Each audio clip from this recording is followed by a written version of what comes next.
Hello and welcome back.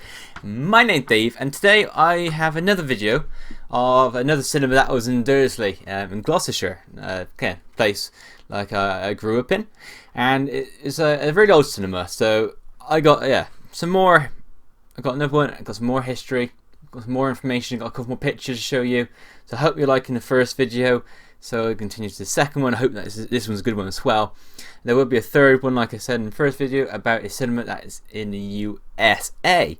It's one of the oldest cinemas around, so it's still going amazingly. So let's continue on the one we have today. So this new one, well, it's not a new one, but this old one. It's called Victoria Theatre. So this is again, in Durlsey, nice little place. So I'll again put pictures up either side of my face. If I sit to one side, it might make it easier for me editing later, I think. So yeah, I got my snowball down here. Try hopefully a bit louder this time.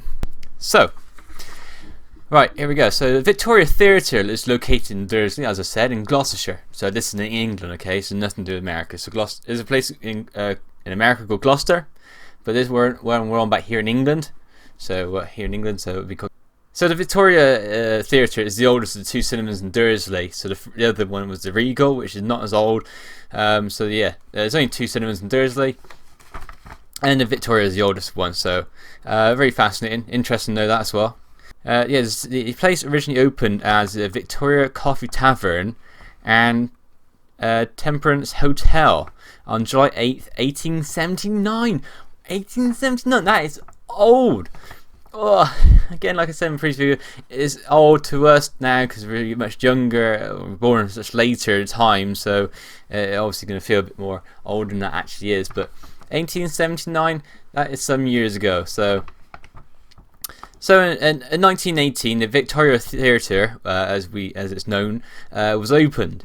So they must have dated it, the original building, I suppose, and put in a cinema screen and some pews, well, not even pews, but some the seats and all that, and done a pretty nifty job, I think. I'll try and find some pictures again, and let's see what it looks like on the inside. The architect for the theatre, or the building as such, was architect D. Wainwright, a young gentleman who actually had a sort of a good idea of what he wanted to create. And the town of Durlsey went with it, and actually it really paid off. It really went well, and it looks fantastic. It has that sort of old charm to it, which is really nice. I like old buildings. I like the charm, the wood beams, the way that this set out is just really nice, and it gives that sort of character and a bit more, I don't know, a bit more somehow it feels friendlier than houses we have now. So there's enough seating in the stalls. That's it, stalls. Enough stalls for 231 people.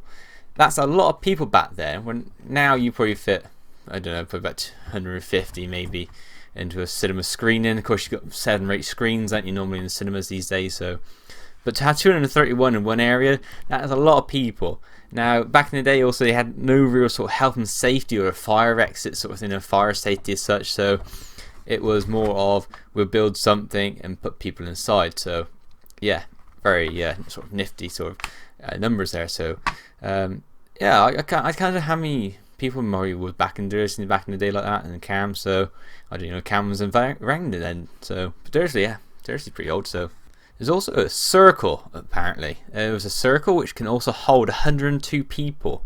Well, that's a lot of people in itself. So I'm not sure what the circle is, so I'm gonna have a little picture up on the side here to show you what it is, and I'd be interested to find out as well. So I've only done a basic bit of history on this. I've only looked up them online and found a certain piece of information what I could find, and the local sort of infantry sort of thing, the local paper, local online sort of media. So it's on the wobble. The camera's on a wobble. Not the wire. So on July 29th, 1935, Oscar Dusk, Deutzsch, I think it is, I'm not sure how to pronounce it, I'm sorry, Odeon Theatres Limited chain took over and renamed the Victoria Theatre to Victoria Cinema. So back in this day, they had sort of nice, interesting films, like silent films that were first called talkie in 1932, I think it was. So talkie, it must have been the first time where the cinema had actual people talking. You can actually hear them rather than just having music in the background or something, as the cinema, as the film played along. So that's quite interesting. Talkie. A fire erupted somehow. Like I said earlier, the sort of safety back in the day wasn't amazing. So, January 25th, 1947, there was a fire. Severely damaged the entire cinema, which is a damn shame, really. One of these I didn't think was able to repair too much, but the repairs carried out, and amazingly, it reopened on the 2nd August 1948. So, a good year and a half later, the damages took that much of a building, had to really take some time to put it back together again and put everything back into working order. When it reopened, eventually, the cinema was called, renamed properly to Odeon. So, yeah. But that cinema then closed on 20th October 1954. So, quite a few years later, it came to a point where maybe safety codes and that started to pop in, and they couldn't keep up, maybe, or the people didn't or lost interest and decided to just call it quits and then say that was it, really. So the cinema, or the Odeon, was up for sale 1959. Maybe try and sell it to people, see who else wants to take it over and maybe try to run the place, but it didn't seem to be too successful as such. But it was unknown when films stopped. I imagine sometime between 1952 to 1954. So I imagine it must have been a while since they had it closed and couldn't go anywhere, maybe, or they just try and use it for something else. So a bit of a shame. So later on, after like 54, I suppose, it was converted into an indoor market. So anyone can go inside, I suppose, sell your vegetables, your crops or something, some knickknacks, I don't know, some jumpers, your clothing that you happen to have spare, which is probably a good thing. So it gives the community somewhere to go. Maybe you can afford your own shop, your own sort of little corner area. So you went here and did some selling, which is fair enough. Good thing. You need build a relationship up with the people, so the town. So that seemed to be a good way of doing it. And even to this day, the store is still up in retail use, which is fantastic, knowing that is still going. I'll put a picture up on the side here of what the shop is today, and see, it's just amazing how far it's all come along, really.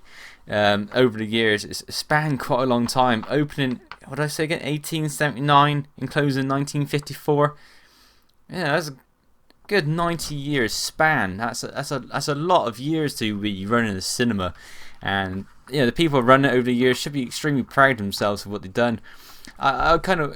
There's no way that I think the cinema will come back to Durlsey, because there's a cinema in Stroud, the View Cinema, and there's one in Gloucester, Cineworld. So I can't see it coming back. And there's one cinema down in Bristol as well, a couple down in Bristol.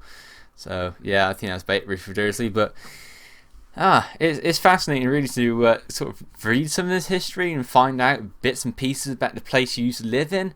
And there's just another of the the cinemas that is in the local area. So I'm going to end this one here. So thank you very much for watching, and I will see you next time for the part 3, I suppose. So thank you very much, and goodbye.